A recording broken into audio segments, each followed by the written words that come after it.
हल्की हल्की ठंडी हवा चल रही थी। खेतों में हरी भरी फसलें लहला रही थीं। नहर के किनारे बच्चे खेल रहे थे। औरतें घड़ों में पानी भर रही थीं। हर घर से धुएं की लकीर उठ रही थी जहाँ रोटियां पक रही थीं।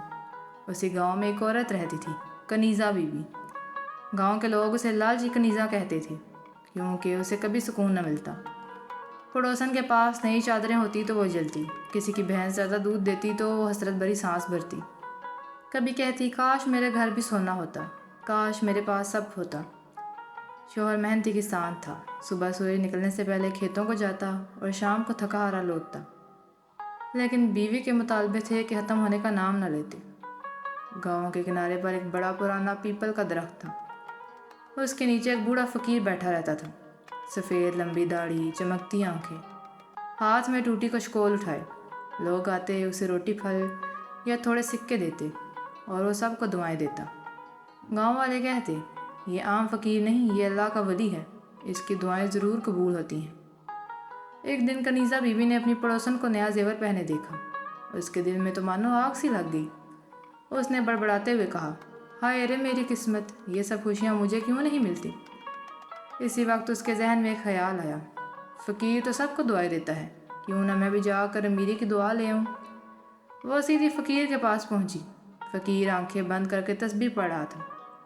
कनीज़ा बीबी ने झुक कर कहा, बाबा जी मुझे भी दुआ दीजिए, मैं चाहती हूँ कि मेरा घर दौलत से भर जाए। फ़कीर ने मुस्कुरा कर आँखें खोली। बीबी शुक्र करना सीखो, लालच कभी ख़त्म नहीं होता। कनीज़ा बीबी ने ज़िद करते हुए कहा, नहीं बाबा जी, आपको मेरे लिए दुआ करनी होगी, मैं तब तक सुकून ना पाऊँगी जब तक अमीर ना हो जाऊँ। फ़कीर ने गहरी सांस ली और कहा, अच्छा मगर शर्त सुन लो, जो कुछ भी तुम्हें मिलेगा तुम्हारी पड़ोसन को उससे दुगना मिलेगा, सोच समझ कर मांगना, ये ना हो बाद में पछताना पड़े। कनीज़ा बीबी ने खुशी खुशी हाँ कर दी। अगली सुबह जब कनीज़ा बीबी उठी तो देखा कि घर के बर्तन अनाज से भरे हैं, बावर्ची खाने में सोने के सिक्के पड़े हैं। वो खुशी से चीखी और नाचने लगी। मगर जब बाहर निकली तो उसने देखा कि पड़ोसन के घर से दोगुना अनाज और दोगुने सिक्के हैं। उसके चेहरे की खुशी लम्हों में जलती हसरत में बदल गई। उसने हाय हाय करना शुरू कर दिया और बैठ के रोने लगी। कनीज़ा बीबी ने गुस्से से सोचा, ये क्या, मैंने दौलत मांगी और ये मुझसे भी ज़्यादा अमीर हो गई, ऐसा कैसे हो सकता है। उसके बाद हर रोज़ वो नई चीज़ें मांगती कि वो ज़्यादा अमीर हो जाए। लेकिन जब जेवर मांगा, पड़ोसन को दुगना जेवर मिल गया। कपड़े मांगे, पड़ोसन के पास दुगने कपड़े आ गए। ज़मीन मांगी तो पड़ोसन ने दुगनी ज़मीन खरीद ली। शौहर ने कहा, बीवी हमें शुक्र करना चाहिए, हमारे पास पहले से ज़्यादा है, पहले तो हमारे पास कुछ ना था। कनीज़ा ने गुस्से से जवाब दिया, चुप रहो जी, मुझे सुकून तब मिलेगा जब पड़ोसन के पास मुझसे कम हो। इस मनहूस के पास दौलत देख देख के ही तो मैंने जाके दुआ करवाई थी। अब ये कैसे हो सकता है कि मैं जो लेती हूँ उससे दुगना इसके पास हो जाता है। मुझे कुछ करना पड़ेगा। और फिर कुछ दिनों बाद वो फिर फ़कीर के पास पहुंची। उसकी आंखों में नफ़रत और हसद की आग थी। कनीज़ा चिल्ला कर बोली, बाबा जी, आपने मेरी ज़िंदगी बर्बाद कर दी। मैं चाहती हूँ कि पड़ोसन को दुख पहुँचे, लेकिन मैं जो चीज़ में खुश होती हूँ उससे ज़्यादा खुशी उसको मिल जाती है।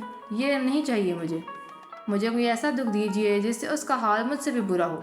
फ़कीर ने आंखें बंद की और नरम लहजे में कहा, बीबी सोच लो, अगर तुम चाहोगी तो तुम्हारा एक हाथ टूटे तो तुम्हारी पड़ोसन के दोनों हाथ टूट जाएंगे। अगर तुम ऐसा चाहो तो मुझे कहो, मैं तुम्हारे लिए दुआ करता हूँ। कनीज़ा के होंठों पर खौफनाक मुस्कुराहट आ गई। हाँ बाबा जी, यही तो मैं चाहती हूँ कि वो तकलीफ़ में रहे।